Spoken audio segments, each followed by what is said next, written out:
Oh. Hello there. I didn't see you come in.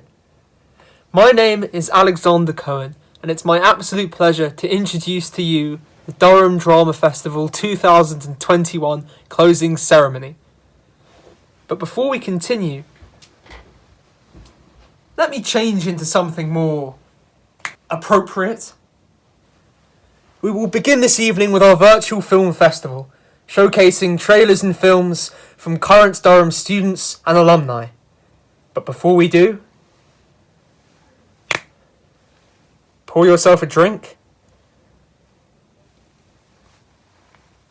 and congratulate yourself for being a part of the first Durham Drama Festival held entirely online in the midst of an international pandemic. Well done, guys. I'm really proud of you all. I couldn't be happier with how this week went. L'chaim.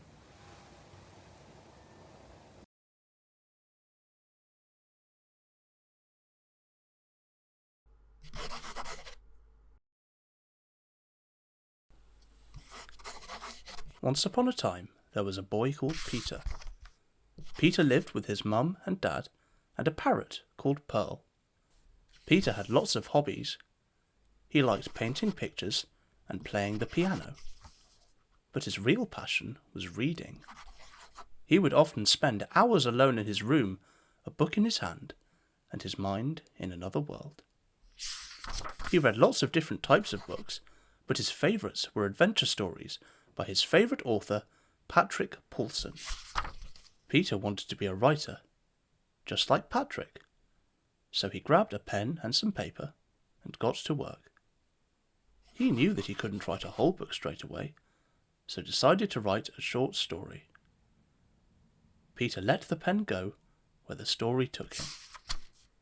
The pages filled until Peter decided he was finished. Then Peter went and did some painting. Then he practiced the piano. The next day, Peter reread what he had written. It was terrible. He decided to try again. This time he planned it out first, before working on the text. When he was done, he reread it immediately. It was better than before, but still awful. It wasn't the plot, it was the way it was written. Nowhere near as good as a Patrick Paulson book, or any of the books he had read before. He decided to do some reading and look at it again tomorrow. But as he read, he couldn't stop thinking about his own story. He picked up his pen and started again, determined to get it right. He wrote another draft and read it again. He was quite happy with it this time. It was quite good.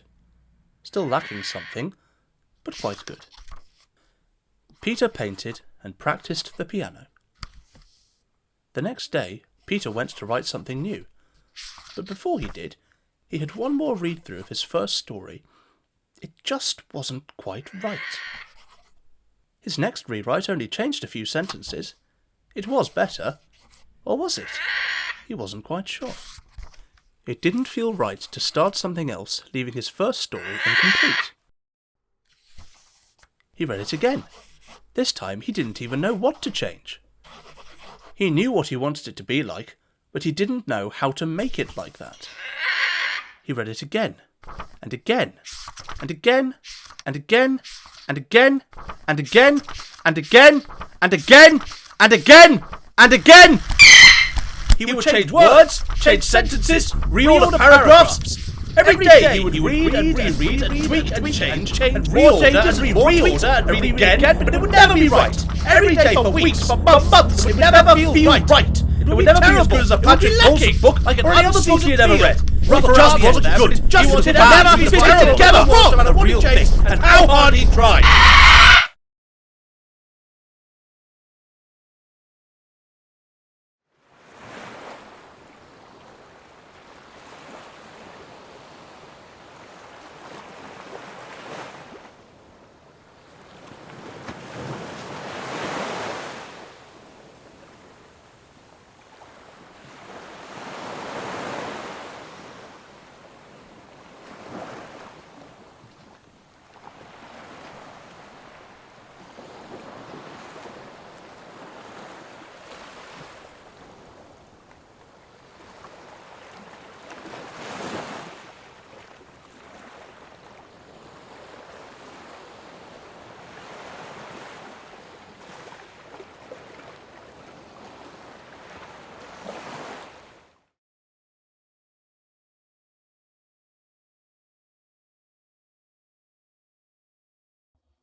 Everyone else has a purpose. Open, close, pull out, push back in. Me, I have no purpose. Interacted with only by accident. Nothing but decoration. Not even the kind of decoration that stands out and looks attractive.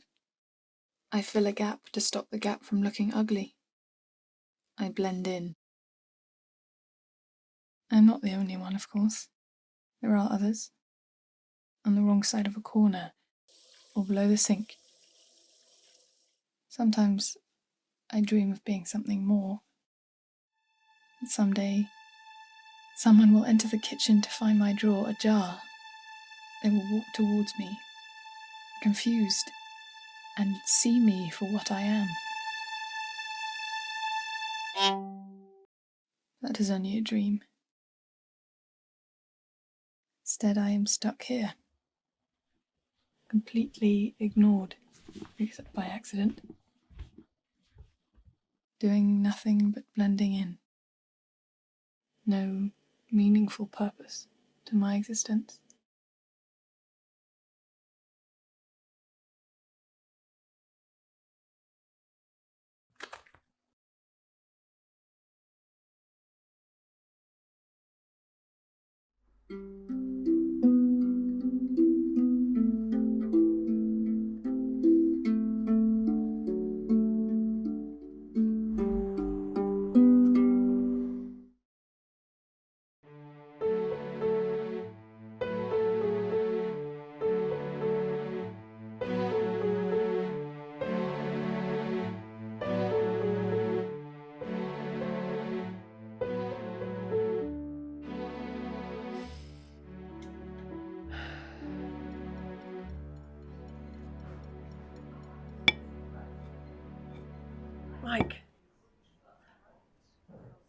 Mike.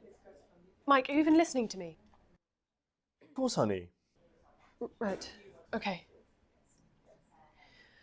I just don't think this is working. Agreed. Really? Yeah, I mean, it's great in concept.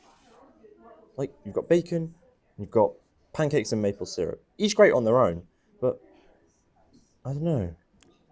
Every bite, I just wish I was having a bacon butty and that I was having pancakes, like at the same time. Mike. Not getting that. Maybe it's maple syrup. I guess just a bit. Mike, I don't know how to put this. Viscous? Or does that just mean thick? Mike, please. You know, my job's been a bit stressful recently. Of course. And, well, since you got fired from your last job, you spent most of your time... Yeah, it has been pretty dull. So, I think we need a break. Yes! What, really? Absolutely. You're sure? Yeah.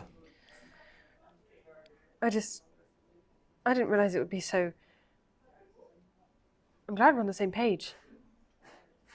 I can start packing tomorrow. There's no need to be so rushed. No. Of course. Whatever's best for you, of course. Right. Thank you.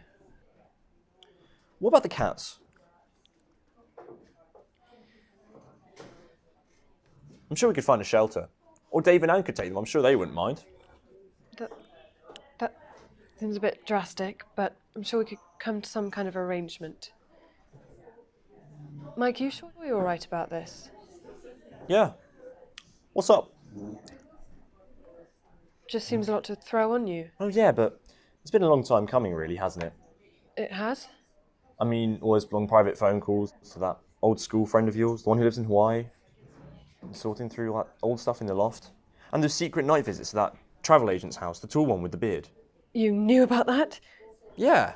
But it all makes sense now, and it's fine. Wow.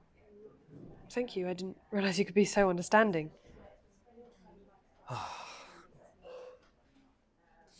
So, we should probably talk about the elephant in the room. The what? The elephant in the room. The elephant. What else is there? Oh, come on, honey. I know it's not a big deal for you, but I'd like to contribute what I can. Mike, I genuinely have no idea what you're talking about. The cost. The cost? Yeah. Mike, we're not married. Oh, the ticket's differently priced? Tickets? Yeah. How do you think this works? What works? This? What, the holiday? The what? You know, we choose a location, excitedly count down the days, pack our bags, and jet off to some tropical paradise, leaving all our fears and worries behind for a week of relaxation and adventure.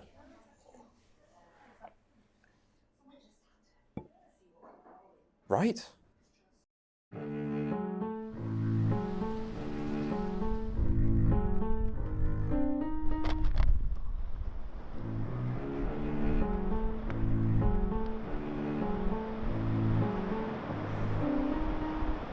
God damn it.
just met someone. We met at the start of summer, just after you'd gone away. He was so magnetic.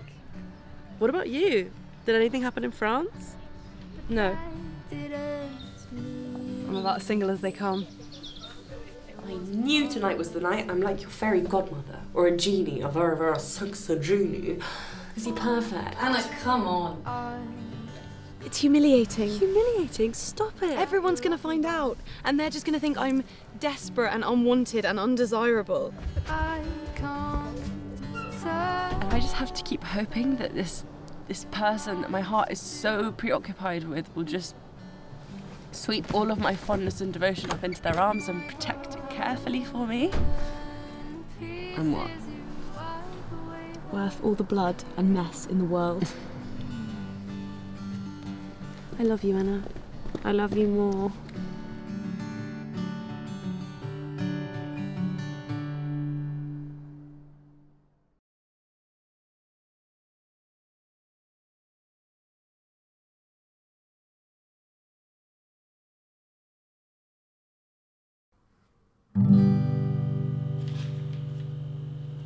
Do you reckon I can use ketchup instead of tomato puree? You can use mine if you like. Thanks. Morning. Good afternoon. Good afternoon, then.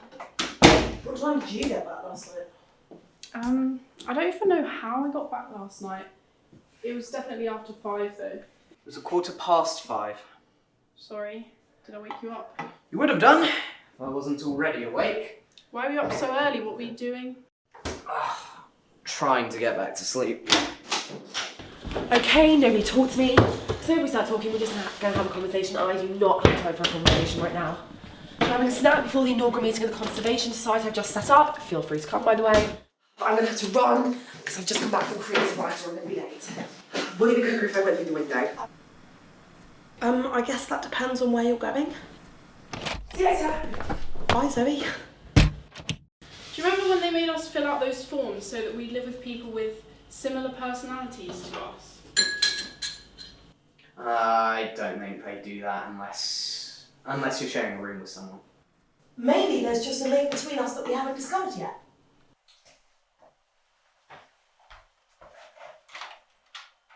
See you later.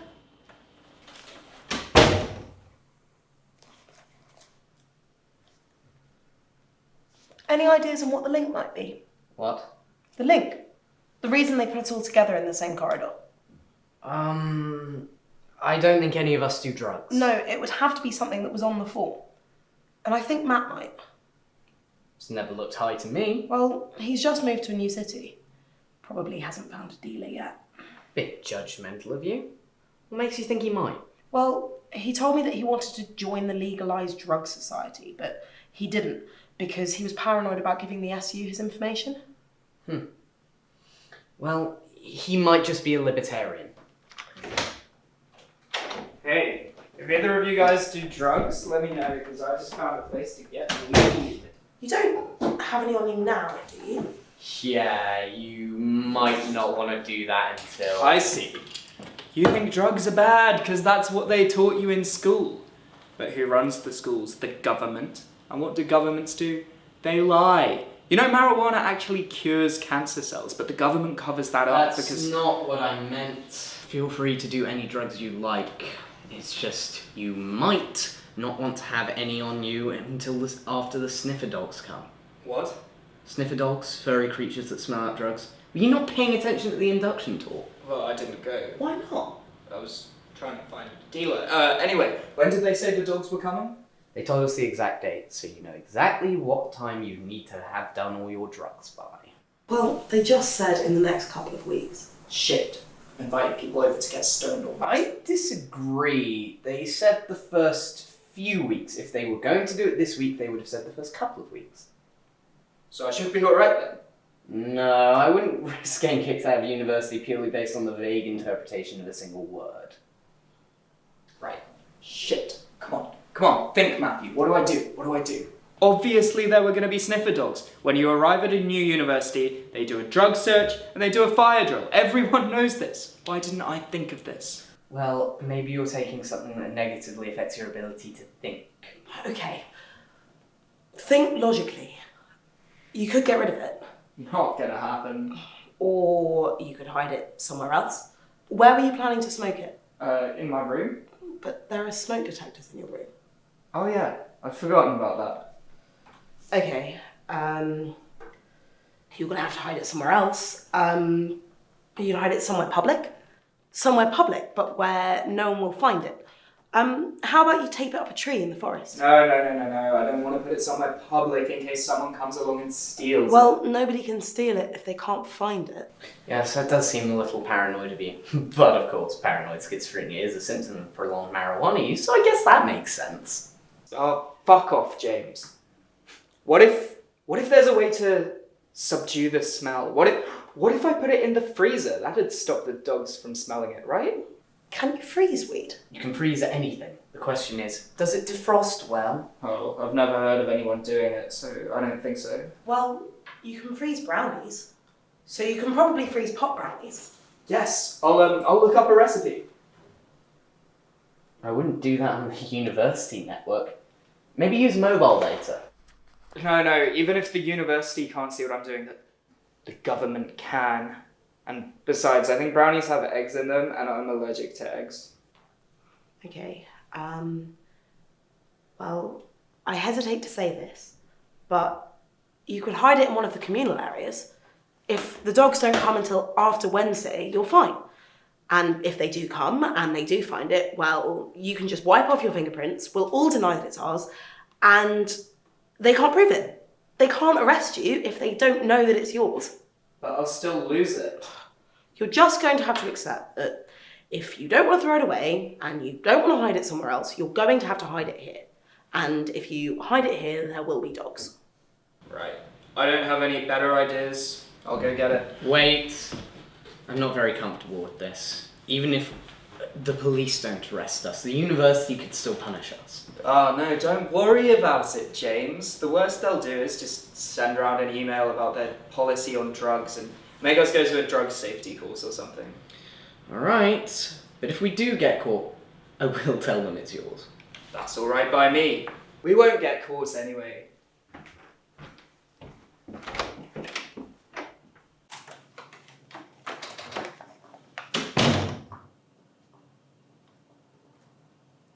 Matt's allergic to eggs. Megan's lactose intolerant. Zoe's vegan. And I'm vegetarian. Maybe that's the link. Weird food habits. Special dietary requirements. Yeah, those. How about you? I'm fatally allergic to peanuts. Fantastic! Oh, I mean, not fantastic, obviously. But yeah, maybe that's the link. What about Hudson? I've no idea. I mean, 5 out of 6 so far. We could be onto something. Right, where should we hide this? Where should you hide it?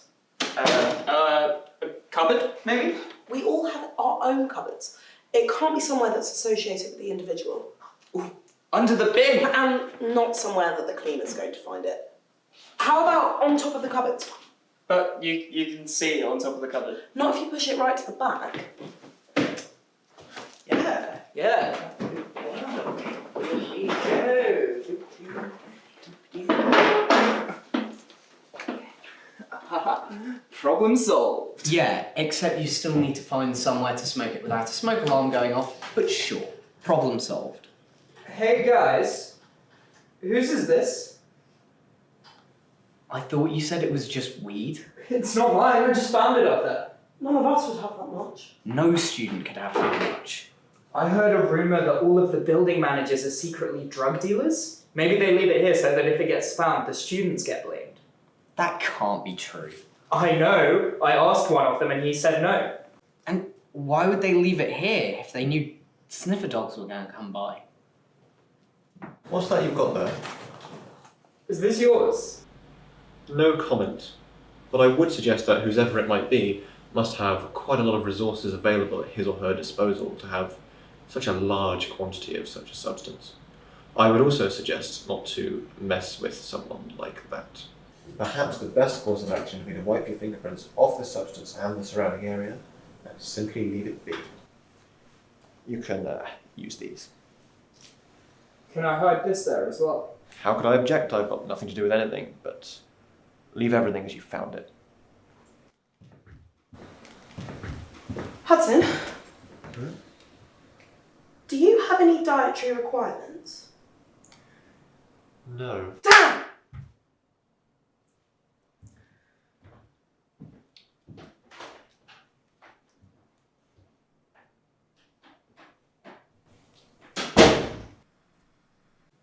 Well, that was... Let's just deal with this as quickly as possible.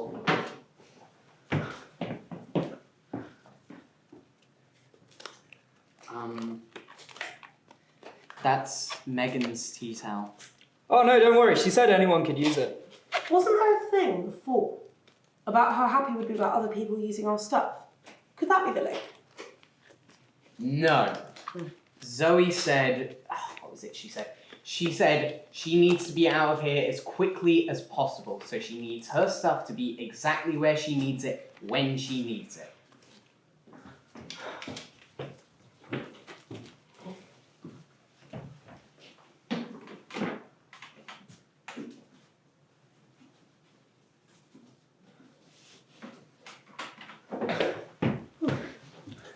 Right, that's sorted. Hey, you guys know, like, a few moments ago when we were panicking about this, and then Hudson came in and he was looking all intimidating, and I was getting angry at myself because obviously, you know, I forgot that there would be drug searches and a fire drill in the first few weeks of term. Well, I'm not panicking anymore. I'm actually perfectly calm. Why would they do a fire drill now? I don't think it's a drill! Oh shit! Oh fuck! Fuck! Okay, let's go.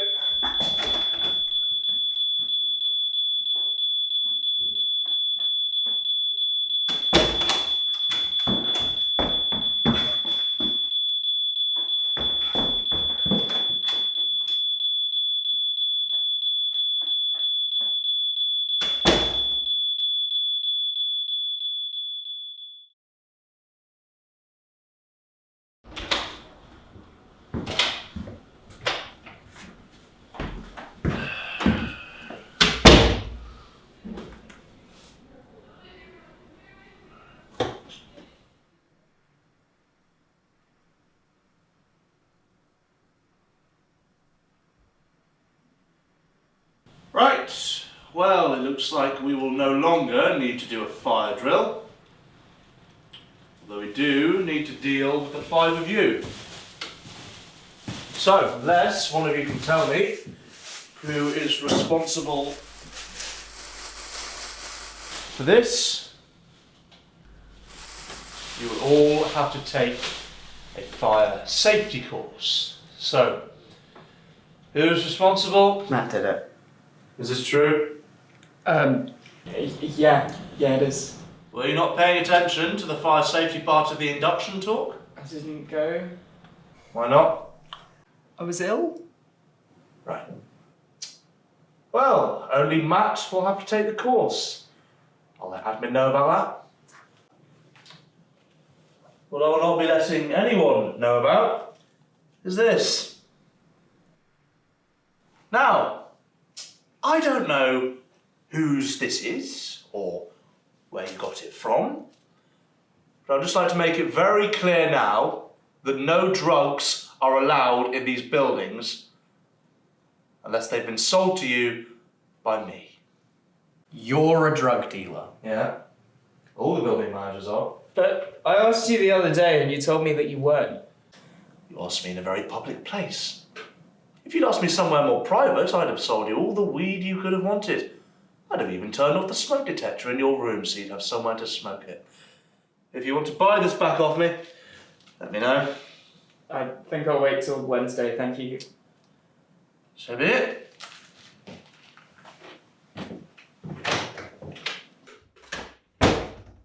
Why didn't he mention the brick of cocaine? The what? If the security staff sell drugs on these premises, presumably they need to get hold of them in large quantities.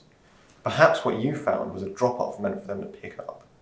Well, was it? No comment. Now, Before I was so rudely interrupted by your little fire, I was enjoying a cup of coffee in my room.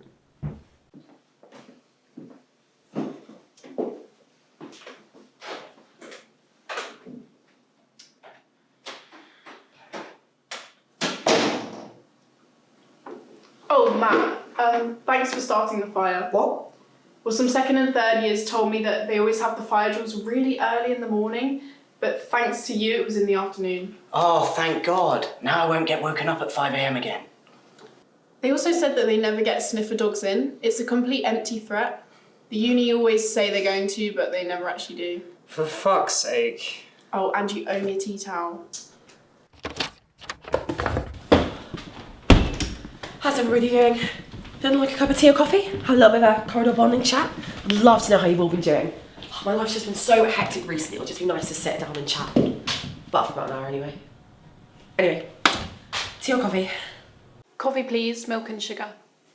Yeah, same for me, thanks. I'll have a coffee too, black. I'll also have a coffee, please. Great. 5 coffees coming up. That's the link. We're all coffee drinkers.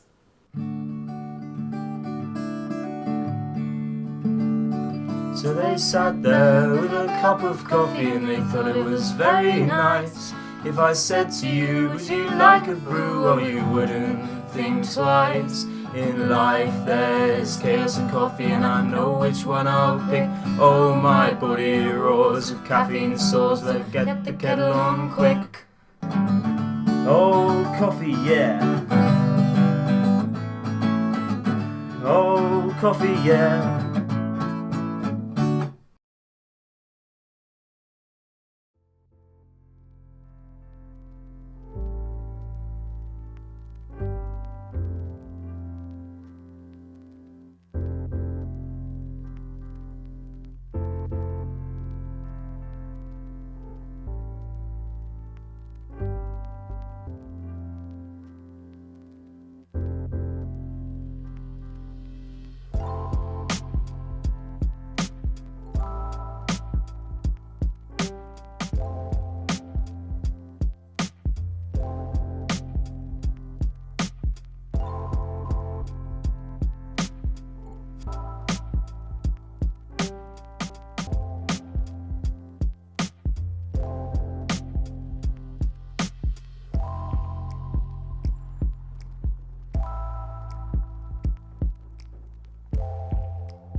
I would hate to be thought of as dangerous.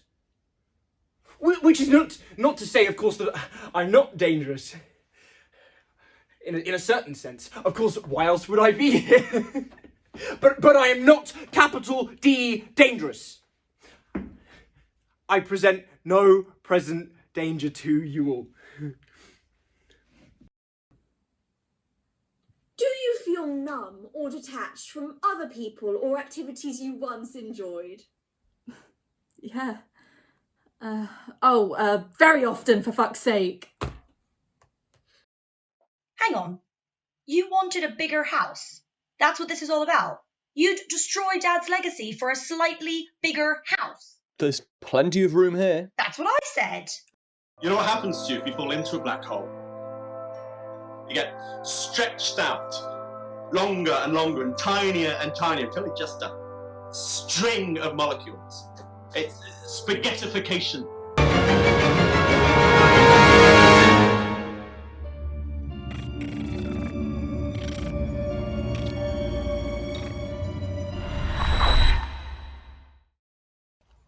Anyway, I just came. I wanted to see you, and I just wanted to see how you were doing and how everything was, and say how sorry I was to hear about the farm. I wanted.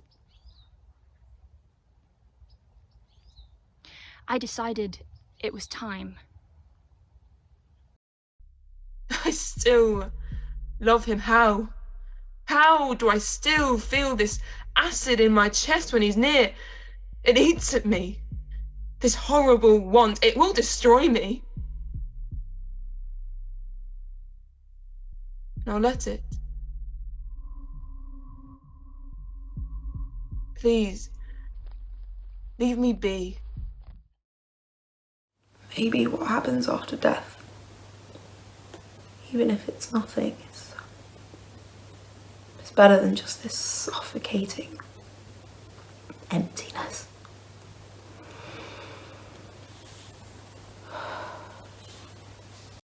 I fit into the category of I'm not a fucking weirdo and I'm good at sex, but my problem is, for her, I'm not emotionally available. That's what it is. She's looking for the Triforce of fucking hope, power, and will, whatever, but think how unrealistic that is. Fuck it. Marty, how's it hanging? Yeah, not bad, not bad. Martin Scorsese. Yeah. What? You want me to be in your new film with you? What? You want me to fly over to New York right now to start filming? Nah, mate, nah. I'm hosting this award ceremony. Yeah. The Durham Drama Festival. Yeah. Yeah. Next time. Sure. Yeah, okay, I'm hanging up now, Marty. Yeah. Yeah, I'm hanging up now. Yeah, bye. Now for the award for Best Writing. I'd like to take this opportunity to say congratulations to all of our writers. You have all done exceptionally well given the circumstances, and you really ought to be proud of yourselves and your casts and your production teams for bringing your plays online. And now, our guest presenter, ladies and gentlemen, please raise your glasses. It's the one, the only, Vice Chancellor Stuart Corbridge.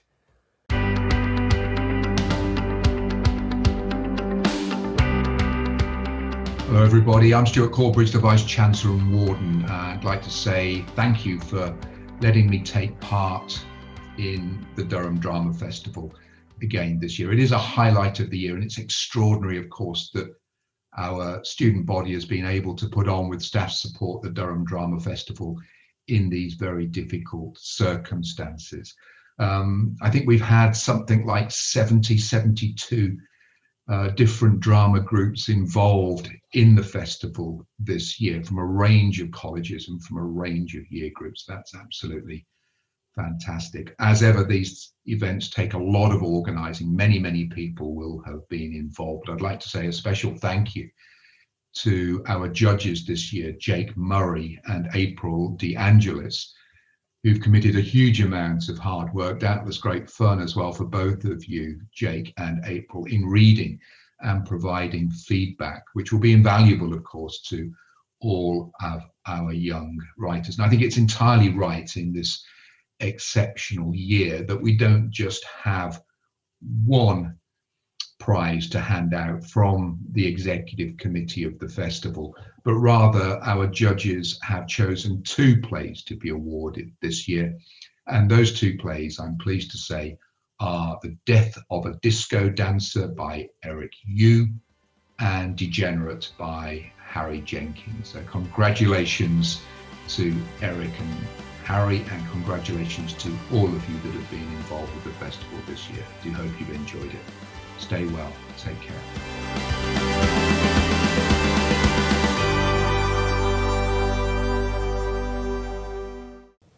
Ladies and gentlemen, that was Stuart Corbridge, a true beacon of light in these dark, dark times.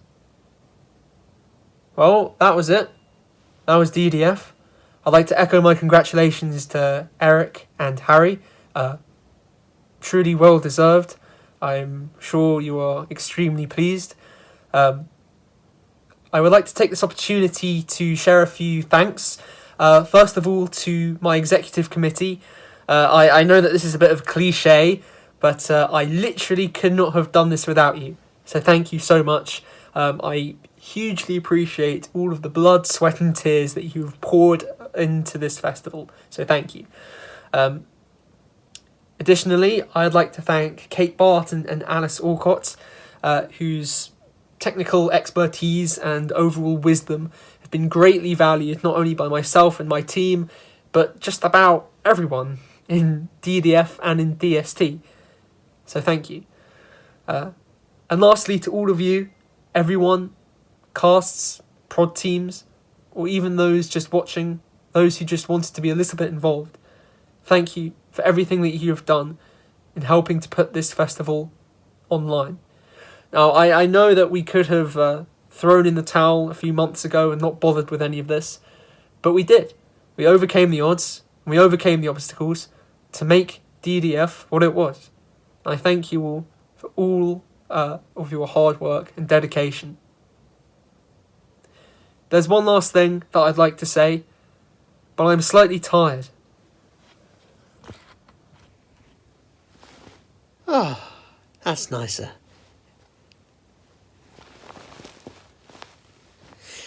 I wanted to take this opportunity to say that I've been absolutely honoured throughout my 3 years here at Durham and in DST to have been able to work with some of the most talented, creative, interesting, funny and wonderful people that I've ever come across. I wanted to wish you the best of luck with your future endeavours. I seriously can't wait to see where your careers end up. I wish you the best of luck. So, that's all from me. Thank you, and good night.